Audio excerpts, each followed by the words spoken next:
Well, hey everyone, welcome back to the YouTube channel. Today you are seeing something that I don't show very often. Our basement is for storage and it is totally utilitarian. What we've got going on is a utilitarian video. The chimney job has all been complete for a couple of days and we've been working on hooking in our add-on wood stove to the chimney and to the heat trunks into the house.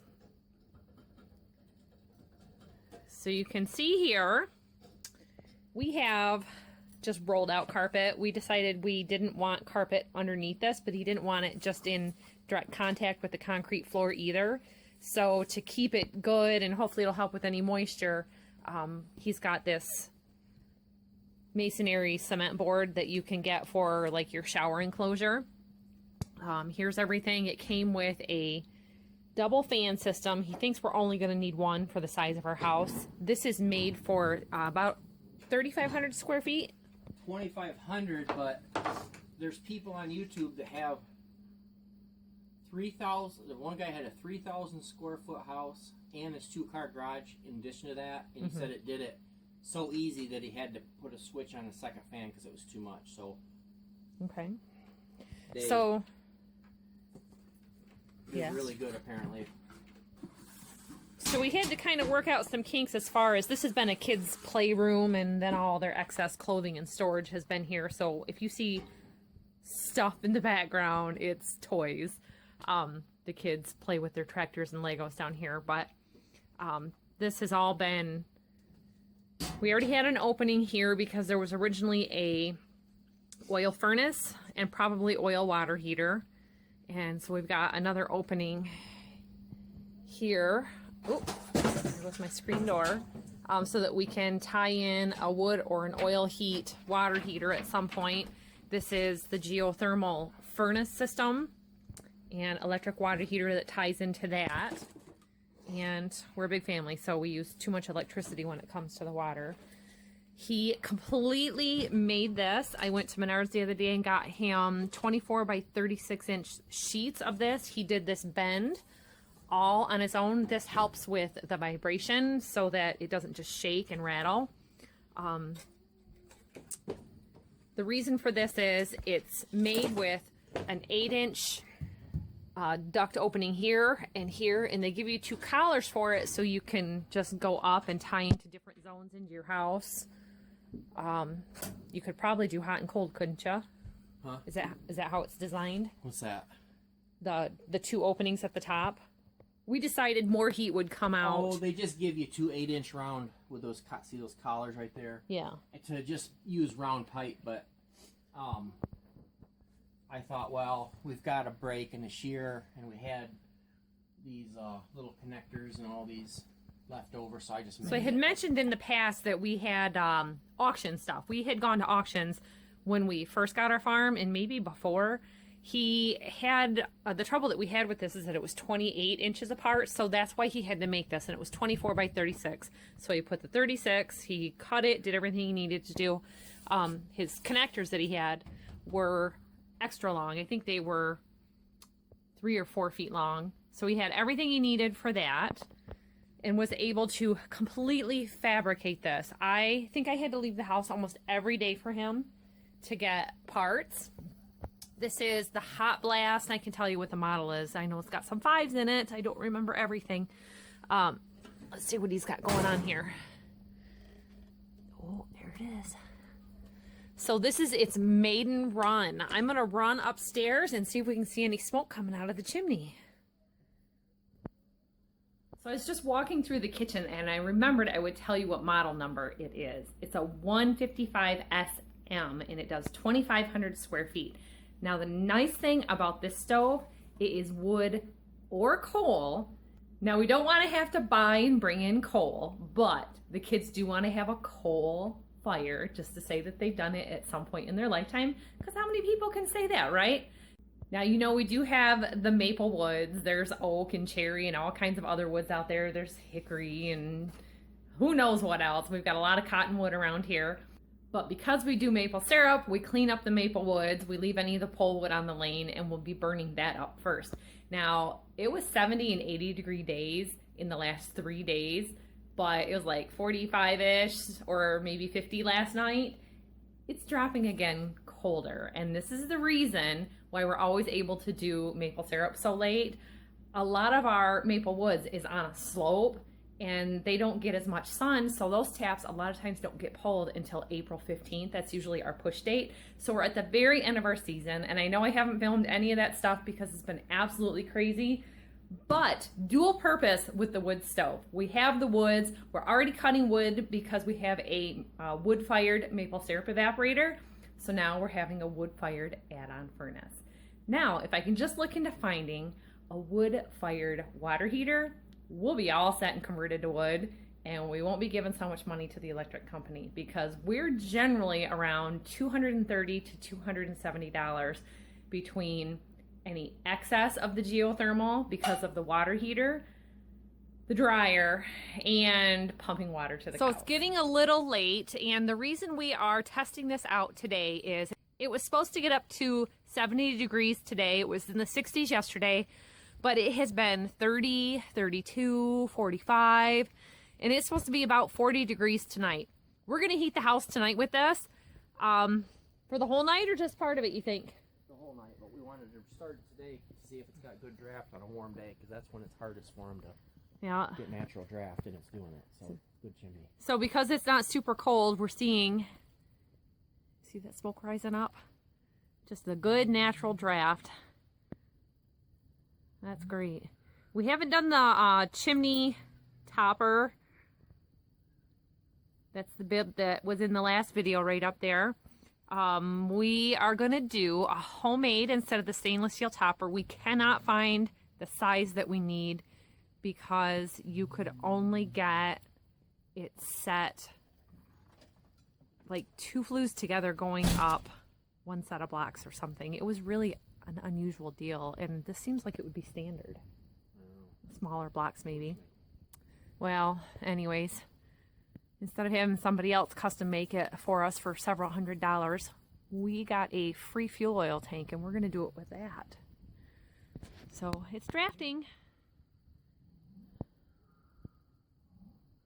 Okay, so he's going to explain to you a little bit about draft.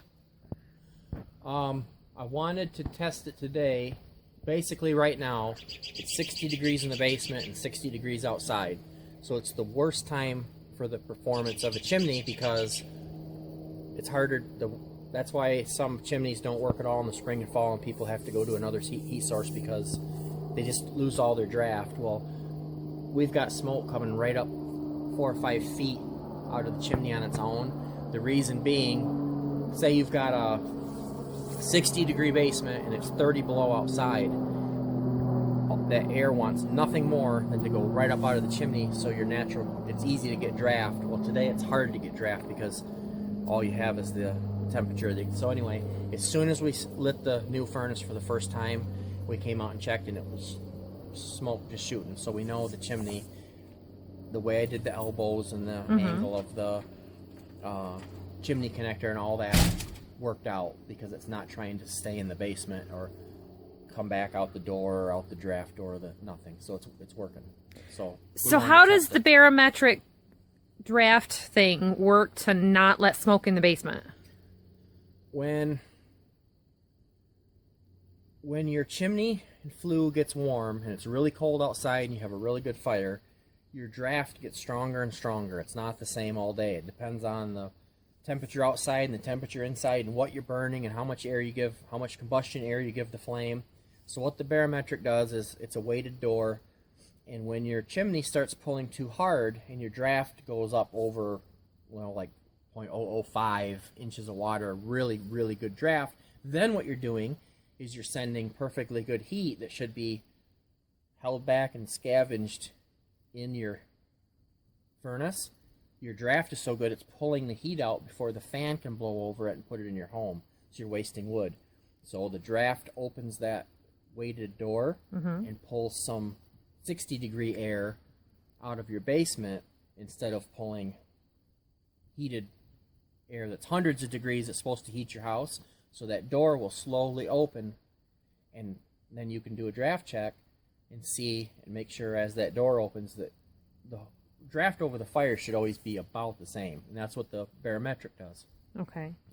Your chimney will open that weighted door and pull air. So then you're going to lose a little bit of air out of the basement, but not the superheated air. And then that lets that, same with an oil, coal, wood, they're all the same. Allow that heat to stay in the furnace and get your money's worth out of it. So opening the door on it. That's combustion air, which is different than the air that's coming through the barometric. Okay. So that's the point. That's why it's wrong. Is that they need the barometric damper? If you have, there's lots of oil furnaces and coal and wood where they won't spend the $30 or whatever they cost to put one in, and then you just keep chucking wood in, and the brighter and higher your fingers of your flame are with any of these heat sources, you're supposed to be feeding that combustion air only, and then your draft can get so good that your chimney's pulling the heat out the chimney and outside before the fan in your furnace had a chance to give it to your house, and you're wasting.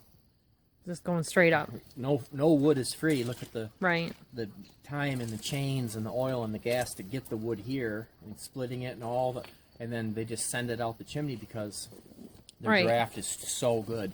I mean, this is not the tallest chimney we have, of course. This chimney is probably 18, a little over 30 feet. The taller the better. Okay. Well, you can erase the height of your chimney so fast. If you do your chimney connector pipe wrong and put too many elbows and try to go around the chimney and up and all this stuff, that takes away from your height of your chimney. So that's why you want to use 45s, and you don't want to use a T, and you don't want to have too much pipe because that all takes away. So this is working good. So that's why at the workhouse there's vents going into the room to help scavenge some of that heat from going up the chimney. It's going recirculating into the room. And we help it out by putting a little fan in front of the fire. That's a little bit different, but yeah. Yeah. Just trying to get some of that heat in the room. Damper. A fireplace, I think I read one time, is 10 or 15% efficient. It's mostly going out the chimney. That's why, like with a heatilator, the idea was they had a fan. But then you have that to deal with. So it's going. Yeah, it's going. It's hard to see at this distance, but I can see it. If you have good draft on a 70-degree day in the spring or fall, it's going to do nothing but get better, and then we'll control that with the damper in the winter. All right. All right, so here we have the ash clean out door.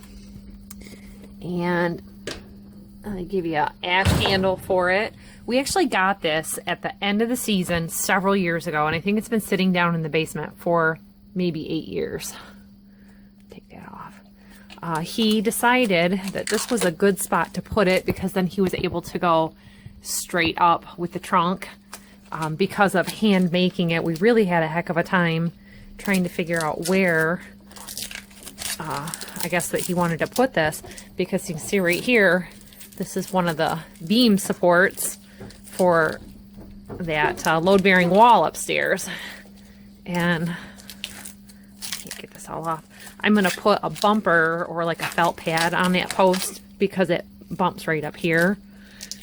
But I don't want this to get stuck on there. People do this with washing machines and dryers all the time. And if you don't get it off when it's new, sometimes it's near impossible to get it off.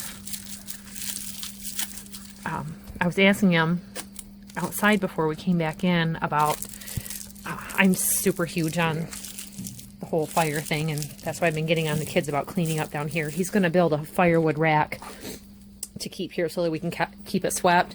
And we found carpet didn't work in this basement because the sump pump's over in the corner, and when it gets out of control, things get wet.